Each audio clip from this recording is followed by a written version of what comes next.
Survived another night. Minimize. Get rid of this. Close that. Okay, here we are. Where are you? Take a moment, please, to look around your surroundings.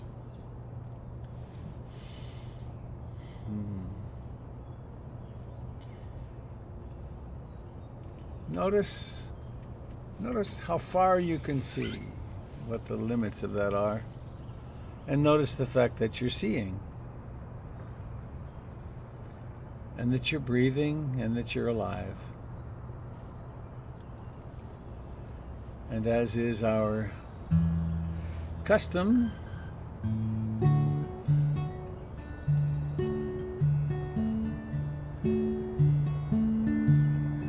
people looking in the waiting room now, Jim. I see. I'm getting warnings coming up on my...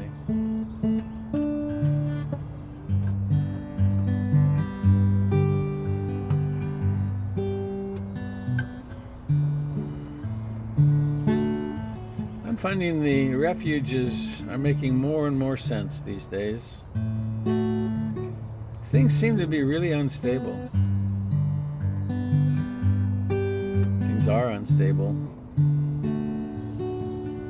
I'm going to speak just a little bit this morning after we sit about the three roots of suffering: greed, hatred, and ignorance. And ignorance can be pronounced ignorance. So all our lives there's some things we've been ignoring, primary among them anicca, dukkha, and anatta. So where might we take refuge? I take refuge in the Buddha, the one who shows me the way in this life. Namo Buddhaya, Namo Buddhaya, Namo Buddhaya.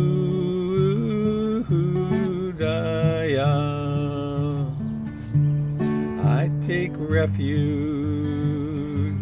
in the Dharma, the way of understanding and love.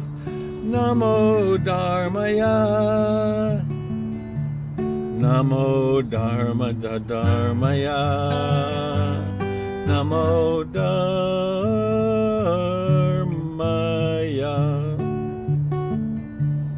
I take refuge in the Sangha, the community of mindful harmony. Namo Sanghaya, Namo Sanghaya, Namo Sanghaya.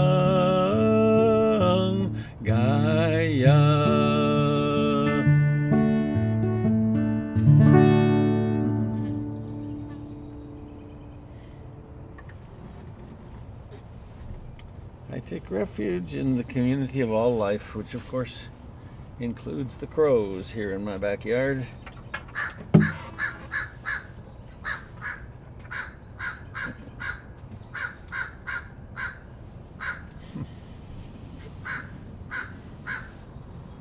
Good morning, Mr. Crow, or Mrs. Crow, or good morning, Crow.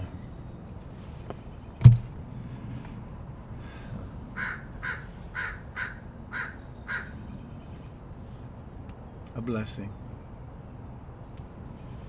So this poem this morning, I opened my iPad and there it was this morning. It's called Prelude, and it's by Oriah Mountain Dreamer. So I invite you to just listen with your heart.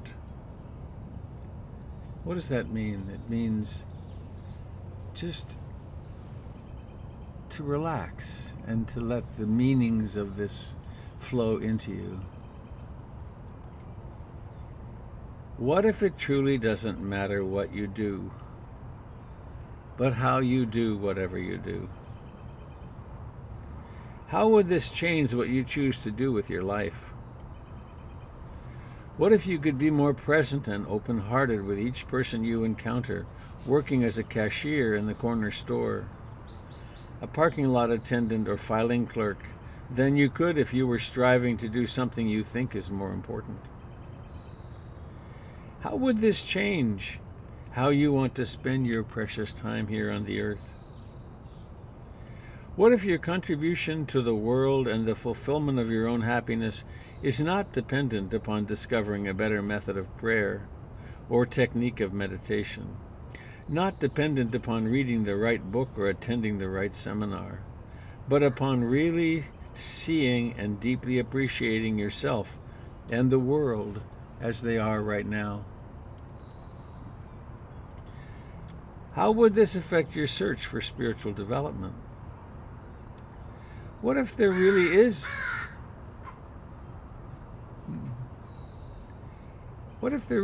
no need to change, no need to try and transform yourself into someone who is more compassionate, more present, more loving or wise? How would this affect all the places in your life where you're endlessly trying to be better?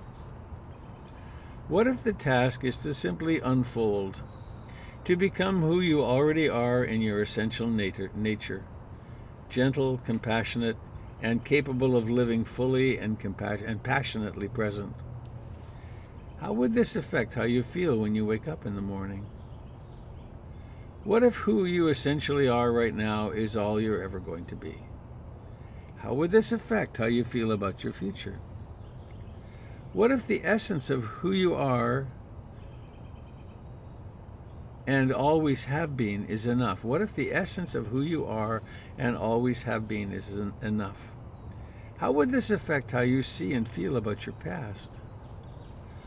What if the question is not, why am I so infrequently the person I really want to be, but why do I so infrequently want to be the person I really am? How would this change what you think you have to learn? What if becoming who and what we truly are happens not through striving and trying, but by recognizing and receiving the people and places and practices that offer us the warmth of encouragement we need to unfold?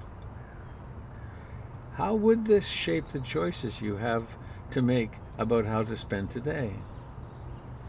What if you knew that the impulse to move in a way that creates beauty in the world will arise from deep within and guide you every time you simply pay attention and wait?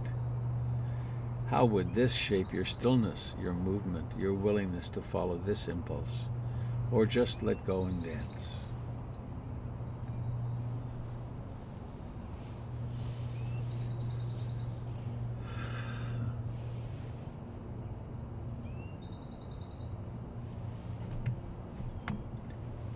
And so as we do in the morning, as humans have done for thousands of years, let's stop and do less and less.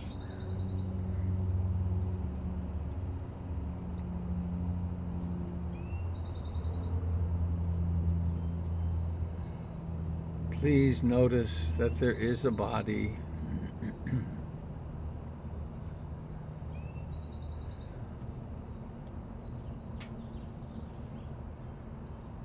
And that it's quite possible to become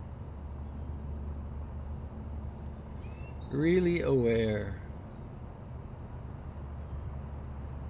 I guess there can be no adjectives for aware, it's just aware.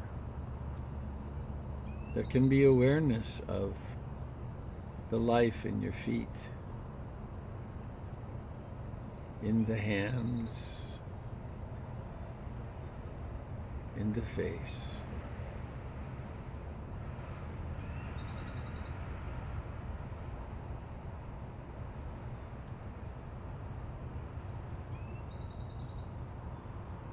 There can be awareness of where the body presses into the cushion.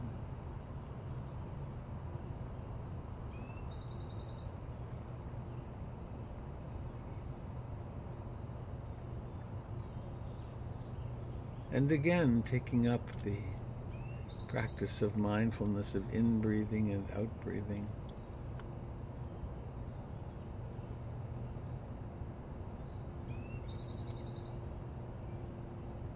No need to change the breath.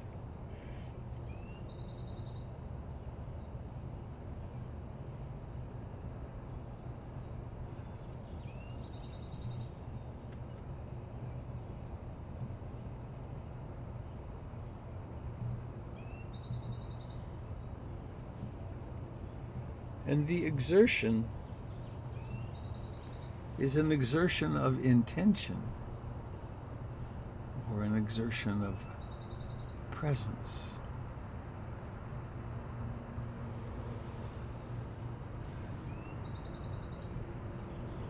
Come home to now.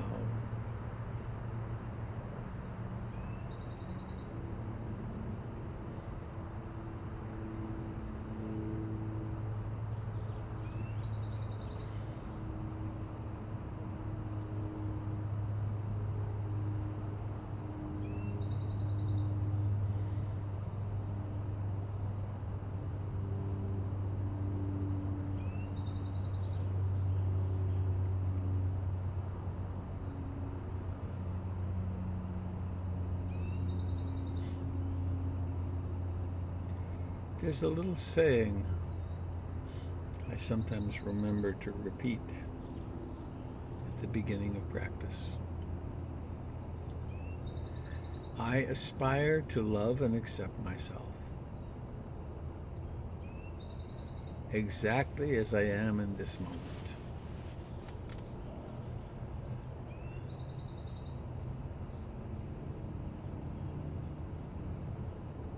I aspire to love and accept this that is my experience of myself, exactly as I am right now.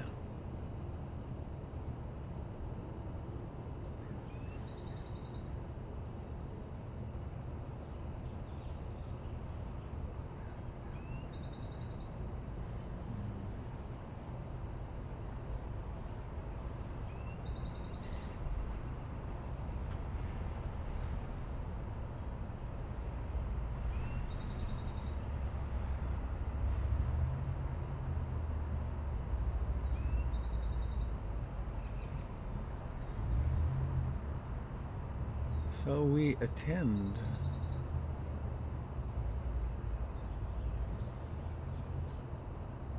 with a kind heart.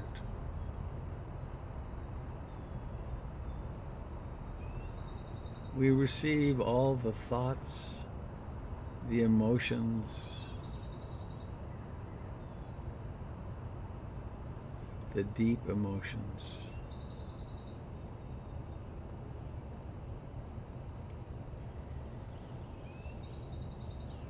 As if they were a natural part of the world, because they are.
Moment by moment,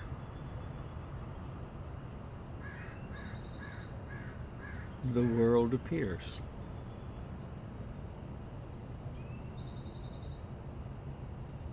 And it appears as a body, sensations, movement, as sounds,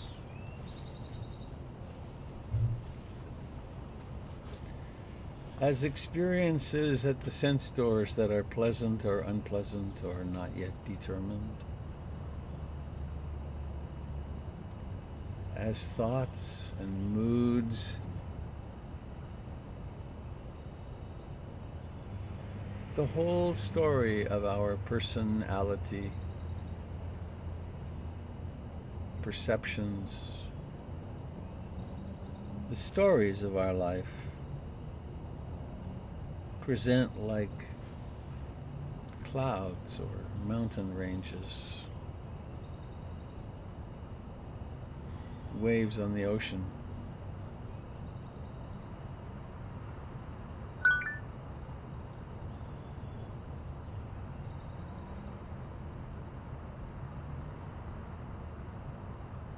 Our task is very simple. Challenging, but very simple.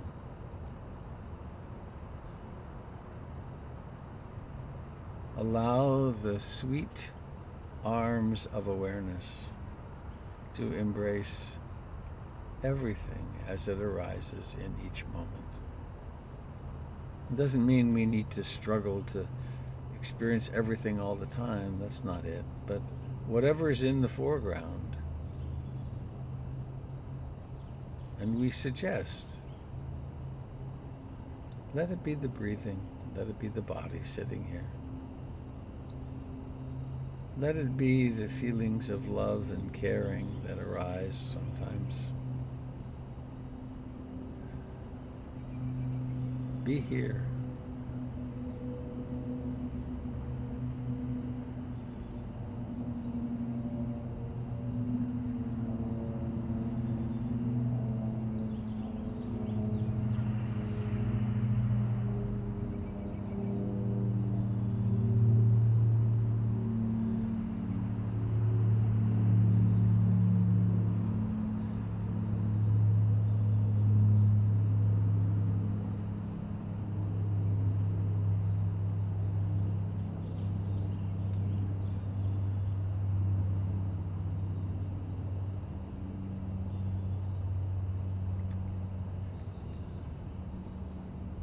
Noticing that between the breaths there sometimes is a pause.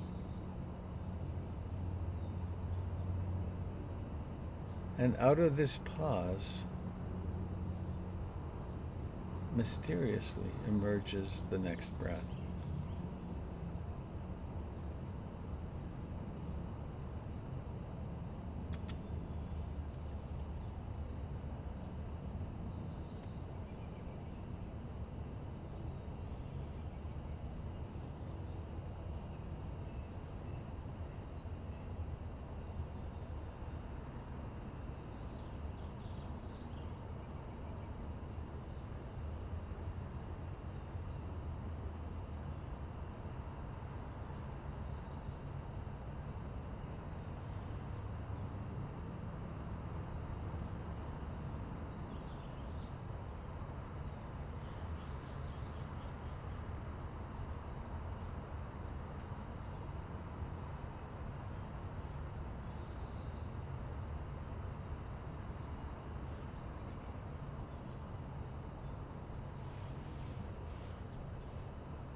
Letting each breath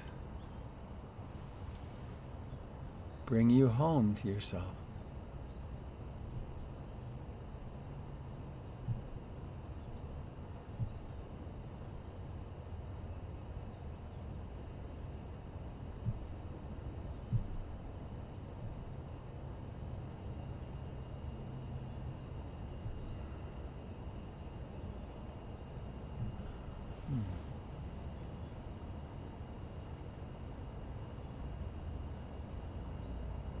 This moment is exactly as it is. So be here.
Where have the past and future gone to?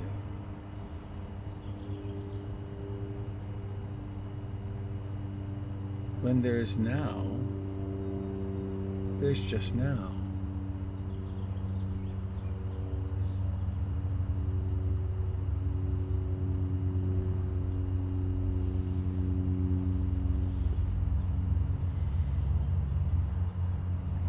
And in this now, our entire life unfolds.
Sometimes the wandering minds will be rather long,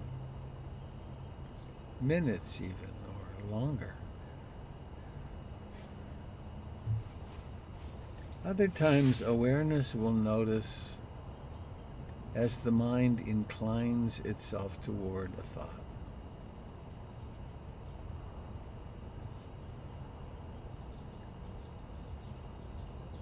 Either of these is perfect practice.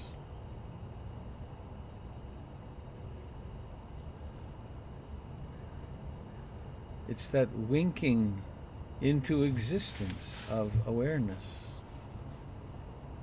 that is the doorway to freedom, whether it's after 5 minutes or 10 minutes or a tenth of a second. This is the nature of the moment. And then there's that experience of a certain freedom. Perhaps the opportunity to drop into experiencing the entire body at one moment.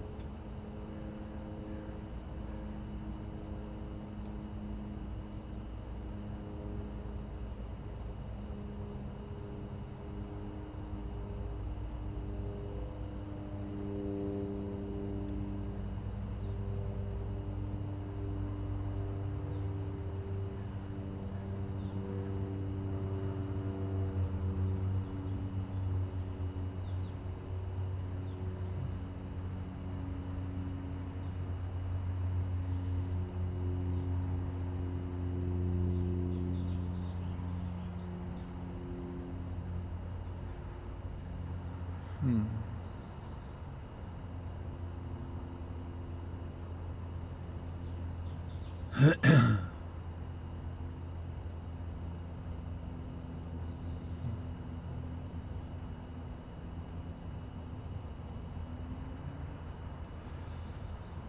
In the insight practice, we are relinquishing all clinging.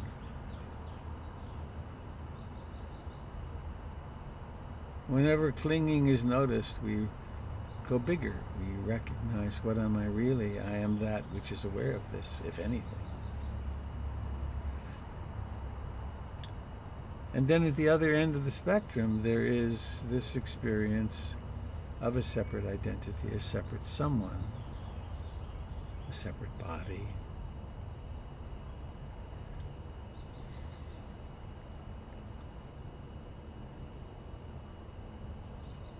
And so practices like loving kindness and compassion weave us together, or recognize, make visible the interbeing that we are. And I invite you this morning now. No sound, Robert. No sound. Well, oh. Is there still no sound, Jim?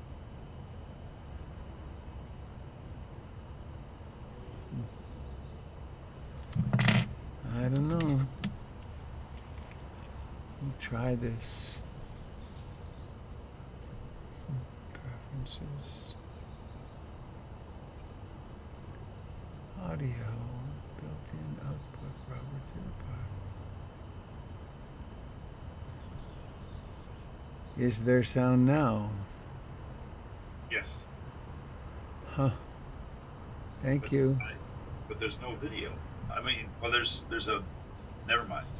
Never mind. I see you. Oh my, the fun of electronics. So I was about to say,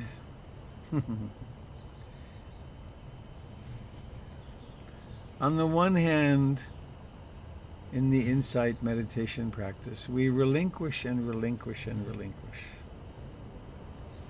This occurs, this thought occurs, this mood occurs, and it arises, and then there's letting go of it, letting go of it, letting go of it. And then at the other pole, there's this sense of separateness and separate identity and of birth and death. And it's here that loving kindness and compassion, sympathetic joy and equanimity are of so much beauty and use. And one thing we can do is to let our eyes open slowly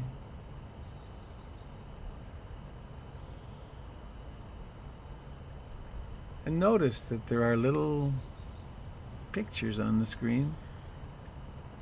Pictures of human beings, some of whom I know, some of whom I've known for decades.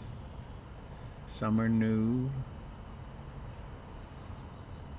But every person who manifests on this screen cherishes themselves and is very identified with their self. Sometimes, of course, we have malware and we don't cherish ourselves. Instead, we are hateful towards ourselves, self-destructive even.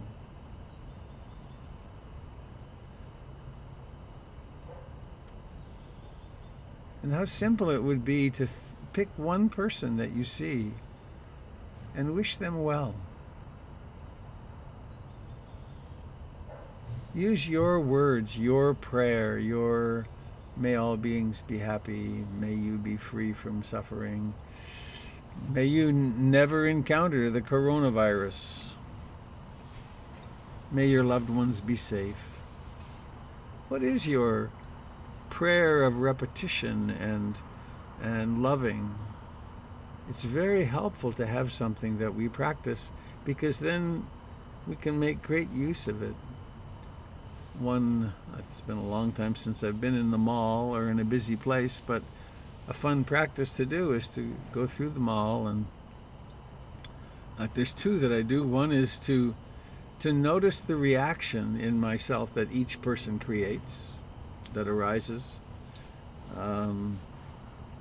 based on my conditioning. And the other is to wish each person well. I guess there's a third one, which is incredibly potent, which is the remembrance with each person. This person will die. Right? That's powerful. This person will die. I flew into Portland one time from a retreat somewhere, and my baggage was lost. And I wound up waiting there for 3 hours or more, and they finally found my bag. But the young woman I was dealing with said after a couple of 3 hours, I've never had anybody whose bag was lost be as comfortable about it and not upset as you. And I said, well, I am coming back from a 12-day meditation retreat, so I'm in a kind of unusual state. But also, and then I said, I do have a secret practice that frees me from a lot of anxiety, and it's pretty weird though. And she asked me, what is it? And so then I said, well, it goes like this. And I said, look around here. And then I said, everyone here is going to die. And she said, that really does change things, doesn't it? And I told this one time at PIMC, and I don't know, maybe Vic is on here. Vic is Indian and of very dark complexion. And he said, you wouldn't want to have said that if you didn't have white skin. It's probably true. But, so there is that fact. And there's just one little idea I wanted to send out today in terms of the practice I mentioned at the beginning. At the center of the wheel of dependent origination, some of you won't know what that is, but there's a picture of a rooster, a snake, and a pig. And they represent the energies that drive the whole of creation, the whole of samsara, the wheel of birth and death. And they represent greed, hatred, and ignorance. And these are forces that we can watch in ourselves. Greed, I want, I want, I want. Hatred, I don't want, I don't want, I don't want. And ignorance, I can hardly... You lost your sound. Oh. Damn.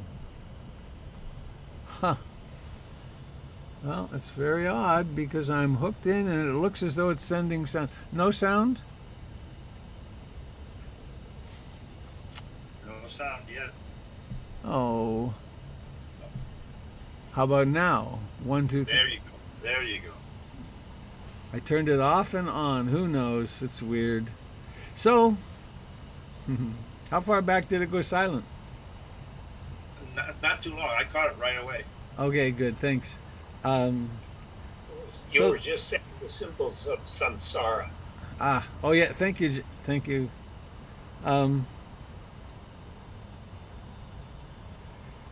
Ignorance. The ignorance is the bridge between ignorance. What we call ignorance in Buddhism is denial in Western psychology. And among the great denials, Achan Buddhadasa said this, that anicca, the truth of impermanence, blazes at us with the brilliance of a million suns.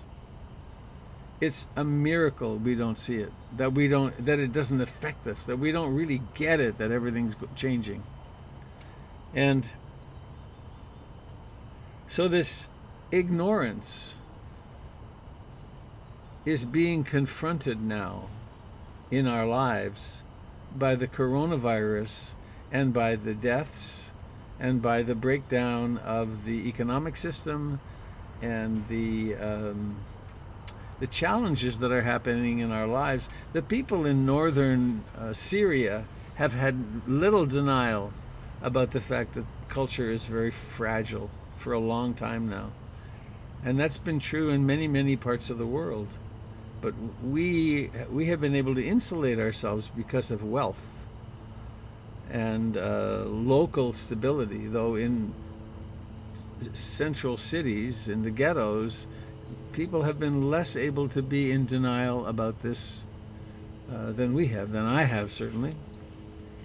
And so this is a time of tremendous awakening to the fact of instability and privilege, and which makes it a time which can propel us into our meditation practice. I find myself wanting more and more time to just sit and be, to integrate the intensity, the magnitude of what's happening externally.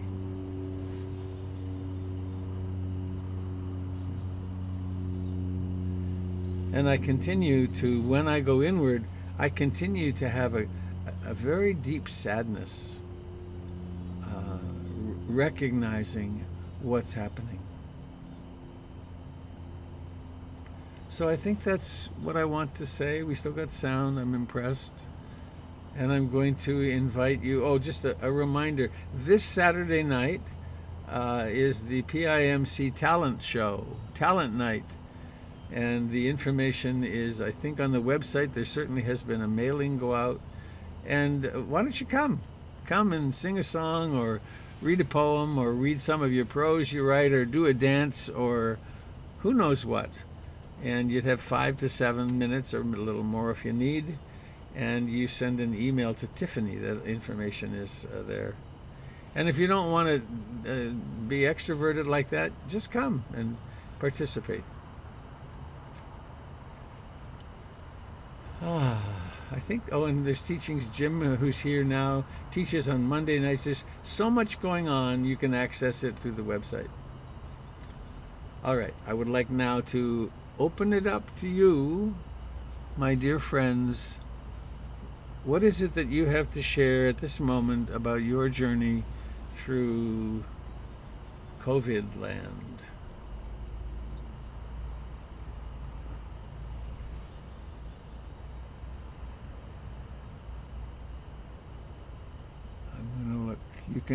You can unmute yourself, I think, and speak. Oh, there we go. Some. Don't do that. I had to unmute also. We're all gonna talk. Mommy, I can't be loud. Mama. They say good. Something. All right, I'm going to mute to see. Mute. Oh. All right. Anybody want to share, please?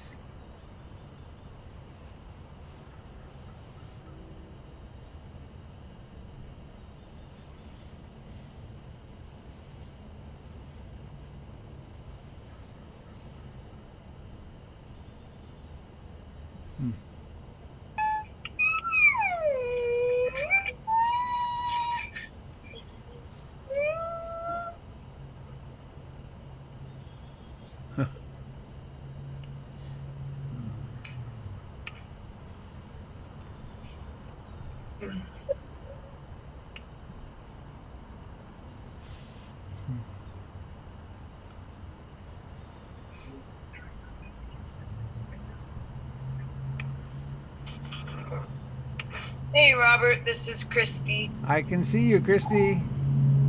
That love and accept myself exactly as I am phrase, there's some author named, a wonderful author named Louise Hayes. Uh-huh.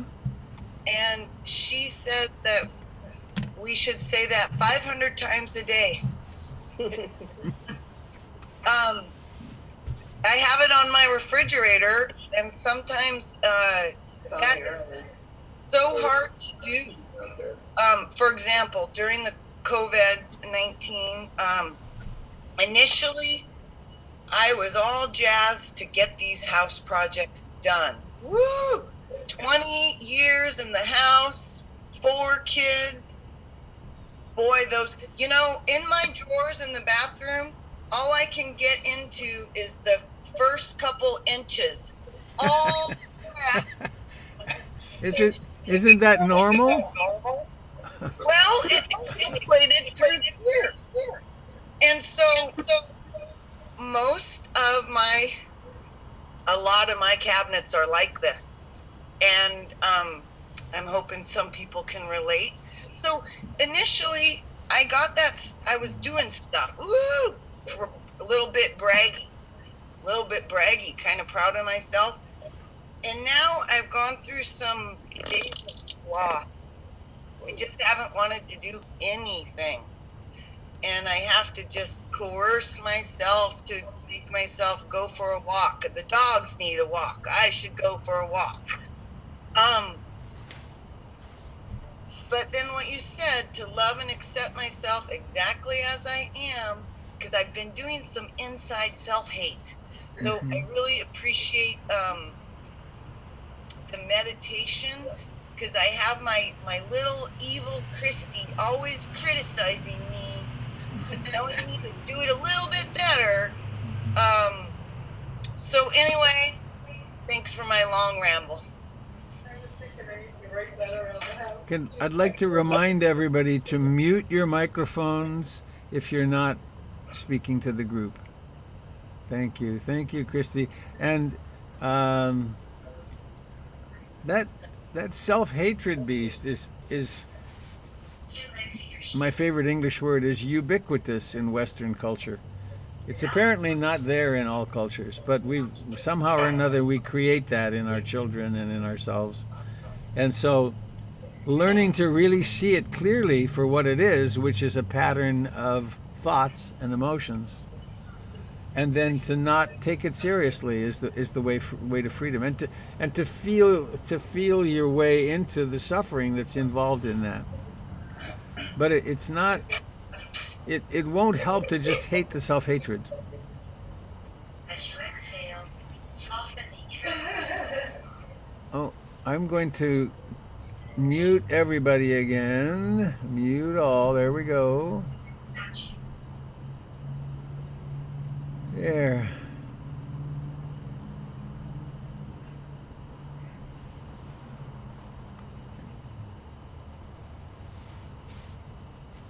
And Ariel, hello there. Good morning.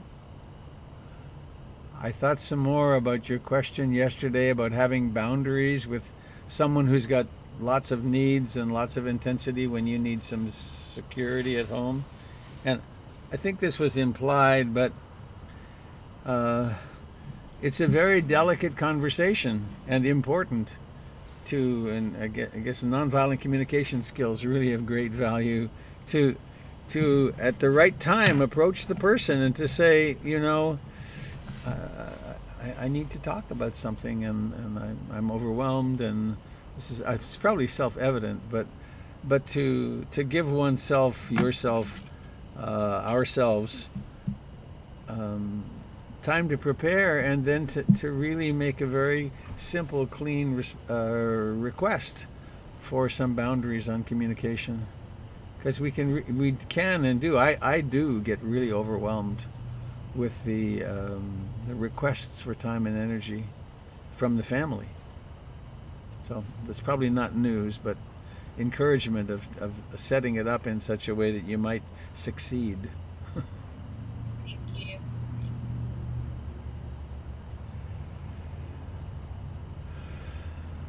Hi, Robert. I hear someone.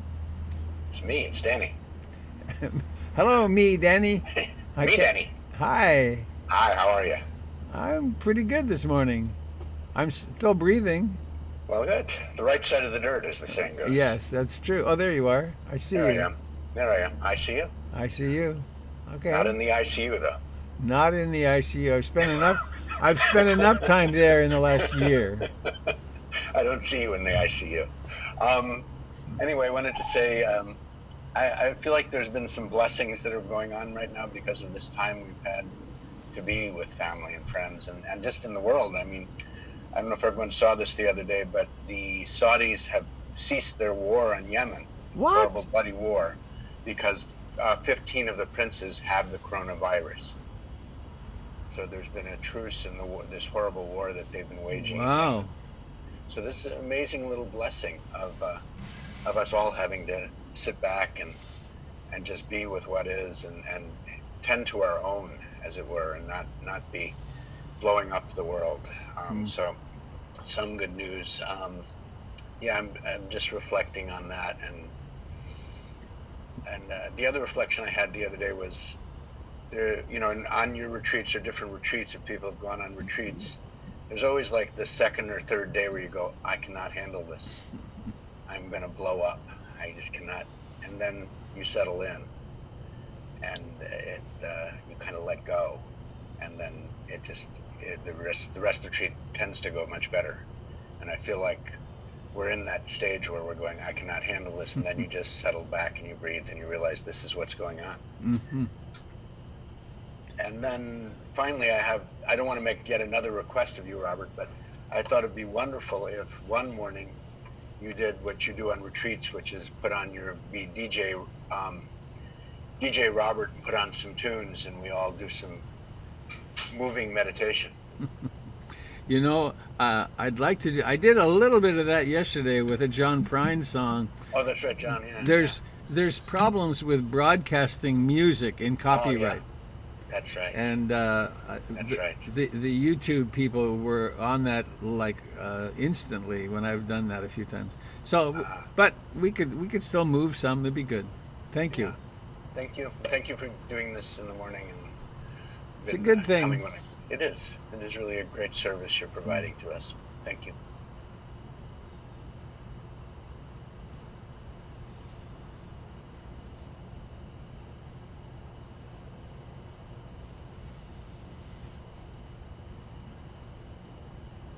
Morning, Robert. Good morning, Sherry. Hi. Sherry on Island. Yes. Yes. Beautiful Quadra. Hi. I just want to join in and tell you how important this is for elders living alone. People with family, as Danny was just saying, it's wonderful to spend this time together and become closer if you don't get further apart. But for elders, for me, it's just been hugely important. And I can't tell you how hard it is to get up this early in the morning. But I want to do it, obviously, because I'm waking naturally with the light.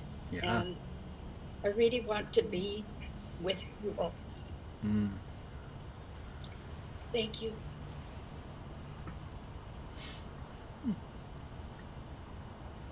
Yeah, it's big. What's going on, isn't it? Sherry, your sharing just then touches that place in me that's aware of the. I guess it's really just how incredibly difficult it is to be a human being. The coronavirus is amplifying it for us and elsewhere in the world, but there's so much aloneness and loneliness and fearfulness, and the Buddha was right. The first noble truth is dukkha, unsatisfactoriness and suffering. And I know I spent my 20s deeply involved in the Dharma, but really in denial of that. And my process through my whole life has been more and more having that denial, that ignorance come to the fore and realize, wow, this is really true.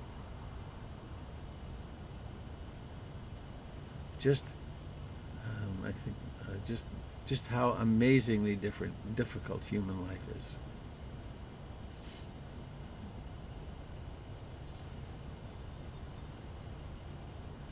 early in life, of course, it's hard to, it's difficult to believe, because we think, well, you know, when I get to this milepost in my life, or when I get this together, when I have enough money, or when I have enough something, then I'll be continuously happy.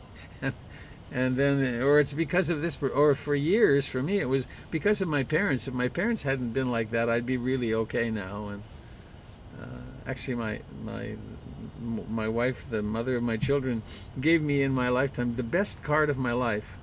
And my 40th birthday, which is a long time ago now, it said, "Warning, this is a dangerous birthday." And you open it up and it says, "You just turned 40. The warranty on your childhood neurosis is over. You can't blame your parents anymore." And it's true. They've been dead for 20 years. It's not their fault who I am now, or how I am. So anybody else want to bring yourself into this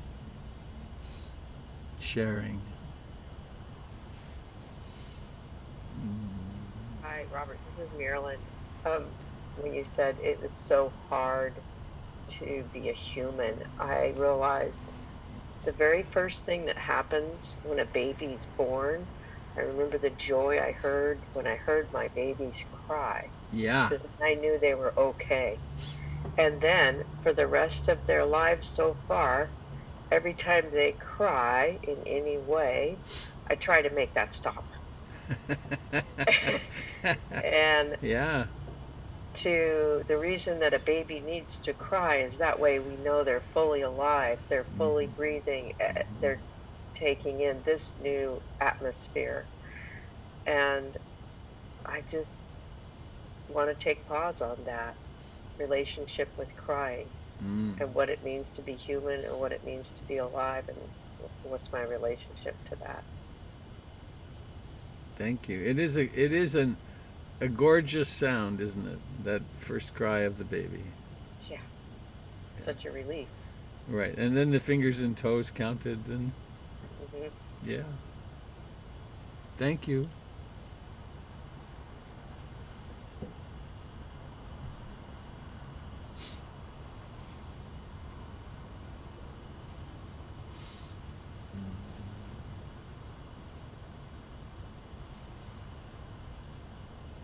Hi, it's Sharon in Tucson. Hello, Sharon. Hi. On the subject of crying, it's really interesting. I've cried a lot in my life when sad or frightening things happened to me, but I never was one to cry with joy or with love or that kind of thing. But recently what's happened, and I'm embarrassed because my friends used to recommend movies to me, and I'd say, oh, that sounds really heartwarming. Not my kind of thing, never mind. Okay. But, and so it got to be a joke about me and the heartwarming. What's happened is that I watch these little news snippets with people doing good things for other people, and I get all teary-eyed. And I have to tell you that when you read that story on Sunday about the man or the person who helped the Palestinian woman in the airplane, and the sugar cookies and the kids going up, I was sobbing. I just started sobbing and sobbing and sobbing, and then I was laughing at myself. Because that was the epitome of heartwarming. And yet it felt so, it was such a strong emotion. I felt like I could never stop crying about that poem or that story. And in this time, it's that kind of thing I'm watching in myself. This is new.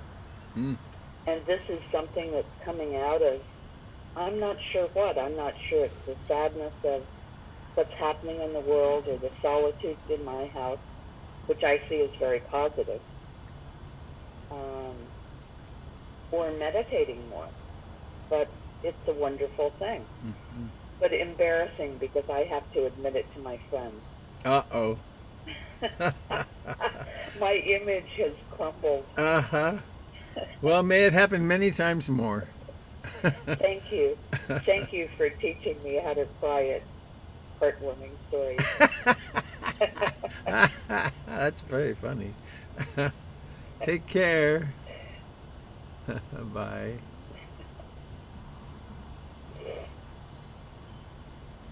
So we have a few more minutes. Hi, Robert. It's Valerie. Hello, Valerie. So I'm in healthcare. I've been a dental hygienist for over 30 years, and I have a lot of friends in healthcare in a variety of settings as therapists and hygienists and nurses and physical therapists. And I've been really teary on and off the last few days because I made it through when the HIV happened. I remember my first job out of college, the first dentist I worked for refused to wear a mask and gloves. So I gave notice within a couple of months because that just wasn't going to work for me. Mm-hmm. And patients kept saying, "Are you afraid of me?" And I said, it goes both ways. We're just trying to protect each other. And recently I had to send some masks to N95 to somebody I know through a friend whose son is in the ER and didn't have proper equipment. And I've been reading article after article about how healthcare providers aren't even provided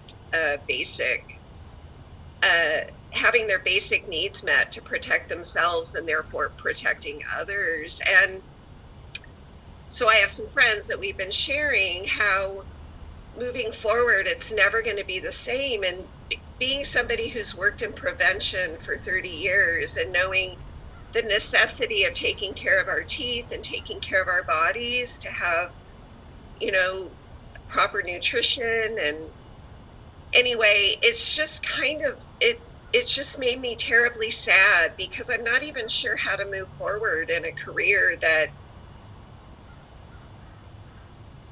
to protect ourselves and to protect others. It's like, I remember when the HIV in the 80s happened, but this feels so bad. I started crying when I got back to my car because you want to be generous and share with people and be friendly, and it feels so fear-based now. So anyway, it went from this sweet little comment prior to mine being teary, but that's where my heart is right now. Thank you. Yeah. The foundations, in my experience, the foundations of my world are being, the outer foundations, the Dharma stays really stable, but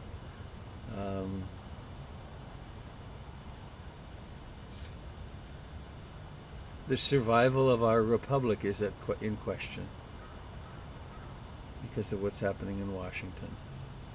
Yeah. The planet is heating at a bizarre rate, and there's this pandemic, and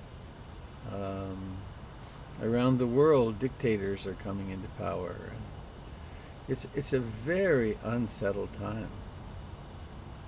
And so what to do with that? I mean, when I stop and feel my way into it, it's so huge, like you, not knowing how to... The one thing that's clear for me is keep my practice deepening and developing.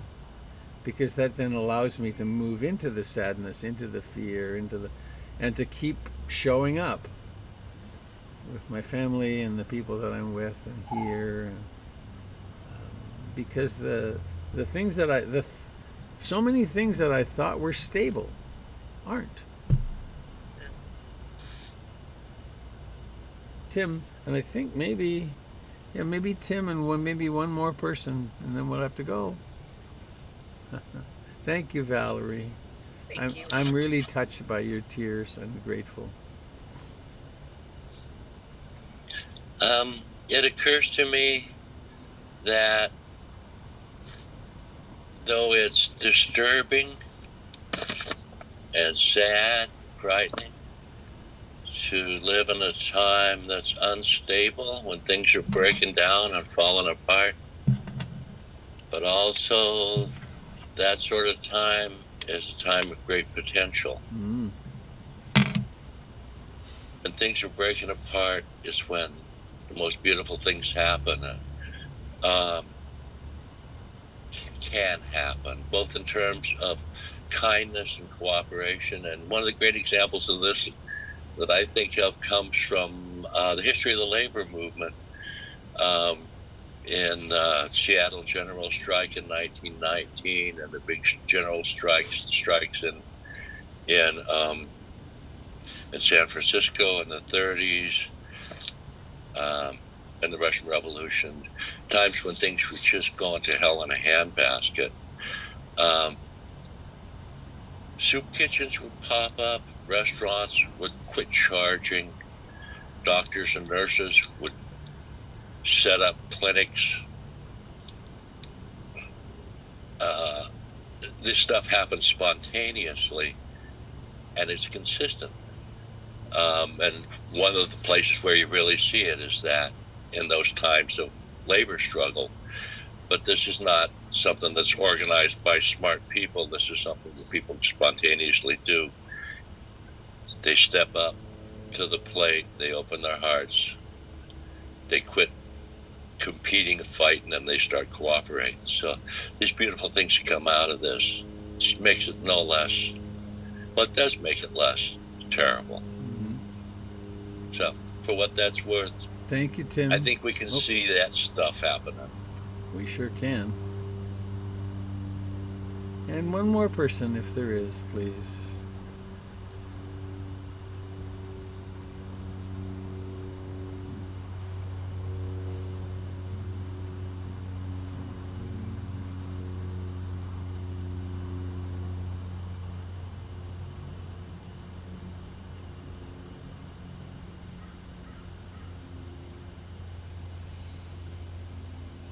Oh, the sun has just hit my tent. All of a sudden the temperature's going up. Nice.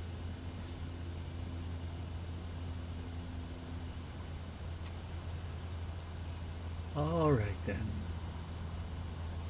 So before I go, let me remind you of the invitation to practice dana or generosity to your Dharma Center. You can do that very easily by going onto the website, portlandinsight.org. Well, again, I feel connected and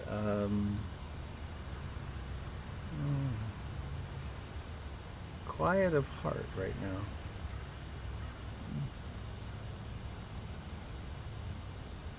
How wonderful to be able to see you.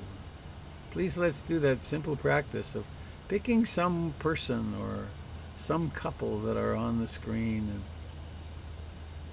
wish them well.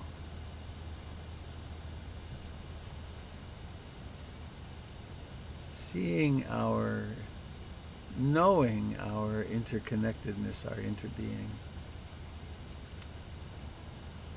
May this person be happy and free. And just remembered that favorite quote from the Buddha: the taste of this practice in the beginning is the taste of freedom. The taste in the middle is the taste of freedom. And the taste at the end is the taste of freedom. May we do those things which will set ourselves free and support each other in doing the same. So I'm going to unmute for our melodious "May all beings be happy." There we are. May all beings be happy. May all beings be happy. May all beings be happy. Sadhu, sadhu, sadhu. Well, let's cheer each other on. Thank you so much for getting up early and coming to practice. I look forward to seeing you tomorrow. Thank you. Thank Thank you. you. Morning. Have a great day. I love my friends. Yes, Jessica. Yeah. Have a good day. You too, Jim. Thank you.